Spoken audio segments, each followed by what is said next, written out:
When working with sampling distribution of sample means, we come across the central limit theorem. And this is an extremely important theorem because we apply it throughout the rest of the course. So the first part of the central sample size n. Now I'm going to go back to the applet in a minute to show you exactly what that means. The second part of the central limit theorem says that if each sample of size n greater than or equal to 30 is taken from the population, then the sampling distribution of sample means approximates a normal distribution. As n gets larger, the more normal the distribution. The mean x bar of the distribution, so mu sub x bar, so the mean of the sample means equals the mean of the original. Okay, so mu is the mean of the original population. The variance of the x bar distribution, so the variance of the SDSM, sigma sub x bar squared is sigma squared over n. So that is the original population standard deviation squared divided by n, your sample size. And then the standard deviation of x bar distribution is just the square root of the variance. So you take the square root of sigma squared to get sigma, right here, and then the square root of n in the denominator. Okay, so the mean of the SDSM is the same as the mean of the original population, and the standard deviation of the SDSM is sigma over the square root of n, rather than just sigma. Okay, so if we go back to the applet that I showed you in a previous video, that first part of the central limit theorem, okay, which is saying if the original population is normal, then the SDSM is normal for any sample size n. So whether or not we take samples of size 2 or samples of size 10, 20, 30, doesn't matter. So if I start with n equals 2, so if I take samples of size 2, and I find several repetitions taking samples of size 2 and calculating the sample mean, so there's about 200,000 samples of size 2. Notice that the resulting sampling distribution of sample means is also approximately normal. Now what you'll notice is the mean of the original 16 is the same as the mean of the SDSM, which is 16 in this case. So in the central limit theorem, that's what this right here is saying. The mean of the sample means equals the mean of the original population. Okay, the next part about the variance, instead of just sigma squared being the variance, now it's sigma sub x bar squared, and the standard deviation will be the square root of the variance, which will just be sigma over the square root of n. So, if we look at 3.54, that's what sigma over square root of n would be, compared to just 5. So here, sigma is 5. Sigma over square root of n, so sigma over square root of 2, so 5 over the square root of 2 is 3.54. And you can do that in your calculator to see. If you do 5 divided by the square root of 2, you should get right about 3.54.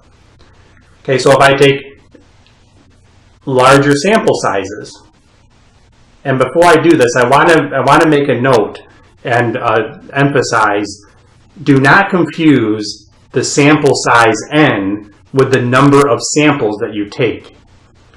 Sample size n being 2, 16, 25, and so on, that is your sample size n. When I do 100,000 of those samples, that's the number of samples I'm taking. They are not the same thing. Okay, so you just got to be careful that some people make a mistake with that, and they don't understand exactly what that means. N is your sample size. The number of repetitions is the theory that we keep on taking samples of size n.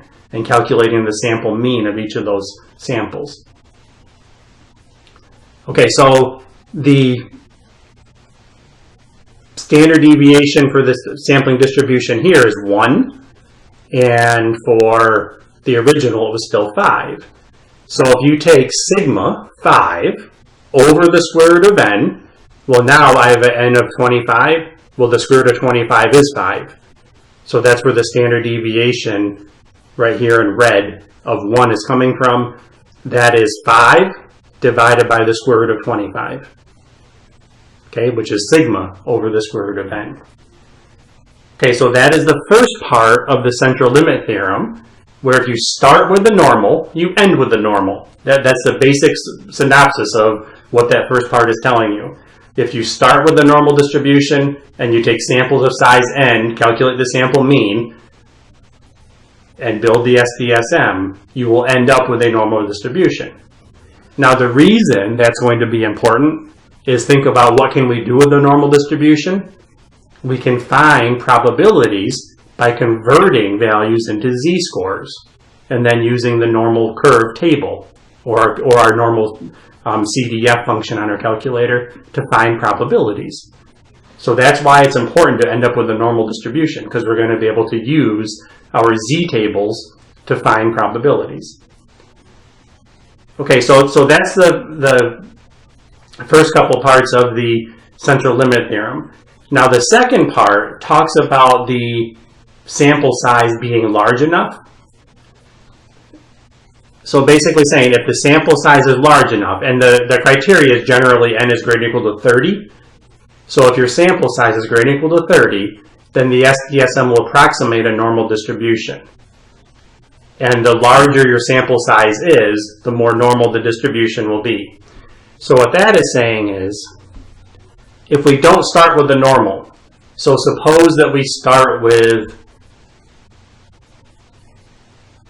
a skewed distribution, and we take samples of size 2.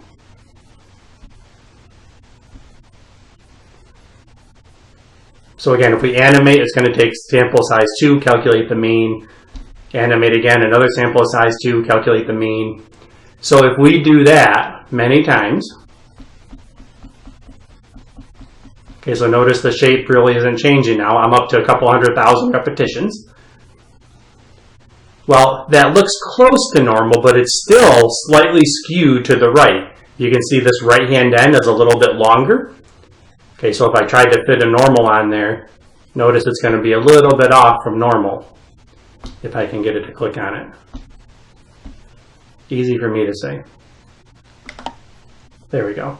Okay, so you can see it's a little bit off of a normal curve.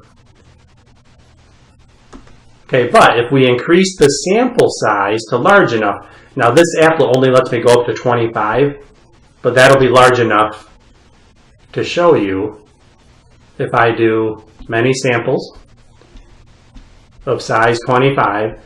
Now we notice a symmetry there, and that will approximate a normal curve because n, your sample size, is large enough. So now that's approximately normal. So that's telling us that if we took samples of size 25 from that skewed distribution at the top here, so from this distribution up here at the top, if we take samples of size 25, then the X bar distribution, or the distribution of means, will be approximately normal. So then we could use our Z tables. With the samples of size 2, we wouldn't be able to use the Z tables to find probabilities. And what a heartbreak that is, right? Okay, I'll just show you one more distribution. I know I'm running long on time, but let me do a custom one. And let me just do one that's just kind of really wacky looking. So I'll have one that is kind of high on one end, and then has a few in the middle, then kind of high on the other end. So just something that's really weird looking. If I take samples of size 2, okay, animate again. So notice both of those came from the left-hand end, so that's giving you a sample mean way down here. Well, again, if I do that many times, notice what happens is I don't end up with a normal curve. Okay, now let me keep that same parent population up there, and let me change this to n equals 25, so a larger sample size.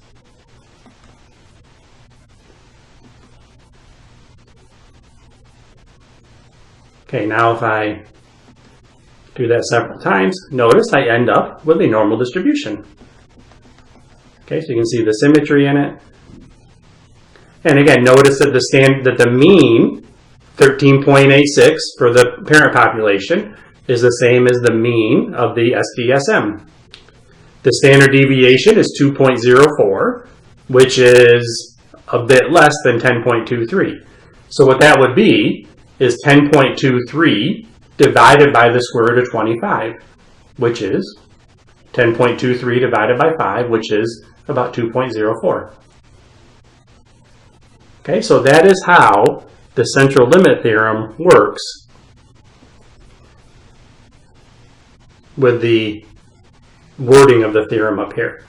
Okay, you look at that and it can be kind of confusing, but that is all it's saying is, again, the first part, if you start with the normal, you end with the normal. Or if your sample size is large enough, greater than or equal to 30, then your SDSM will approximate a normal distribution. The mean of the sample means equals the mean of the original, and the standard deviation of the sample mean distribution is sigma over the square root of n. Okay, so to give you an example, okay, so looking at number 1, I have this done out on a page, so I'm going to take my computer away now. And it wants you to look at the GPA of all students normally distributed with a mean of mu is 2.3 and a standard deviation of 0.4. It wants random variable x to represent the GPA of a student. Draw the distribution of x. So here we're saying that x represents the GPA of a student. So we have a normal distribution with a mean 2.3 and a standard deviation of 0.4. So if you were to draw that,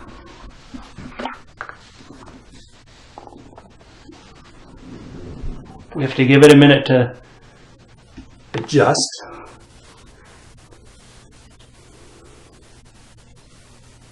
Okay, so that is what the distribution would look like. It's a normal distribution. X is our axis, because that's our random variable. 2.3 is the mean, that's right in the center. And then 2.7 is coming from just adding 2.3 plus 0.4 several times, and then subtract 0.4 several times from 2.3, and you get 1.9, 1.5, and 1.1. Okay, so this actually goes back to the normal curve, which we've already covered in class. So you might need to go back and review that, because we're going to use it again right now. Okay, and then suppose that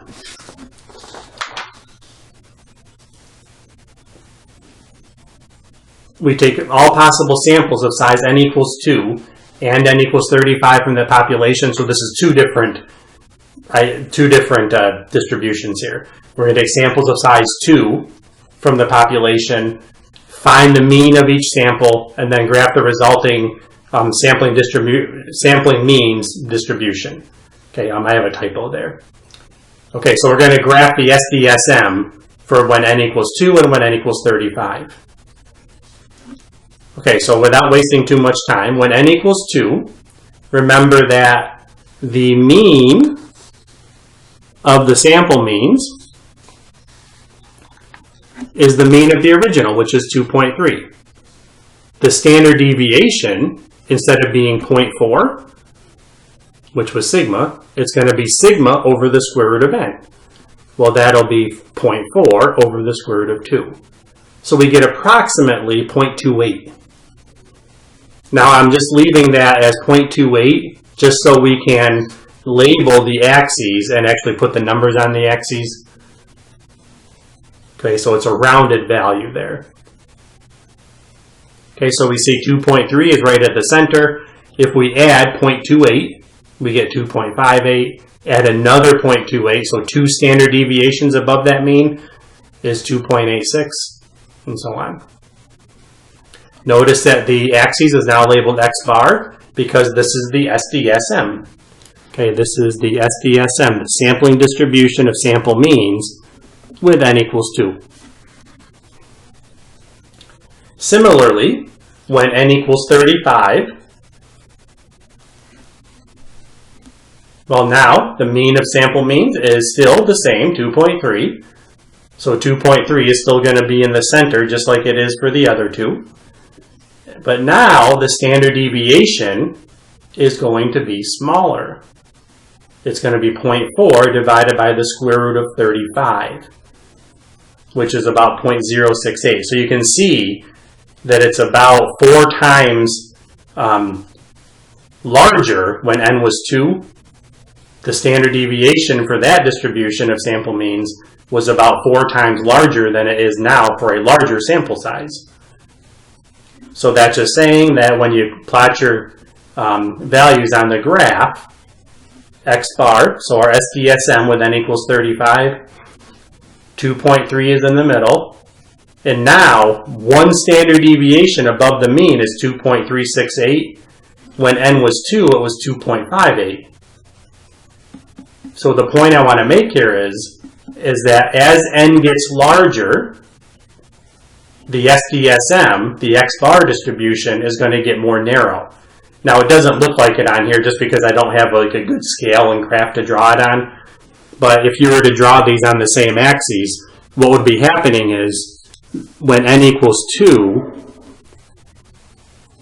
you might get a curve like this.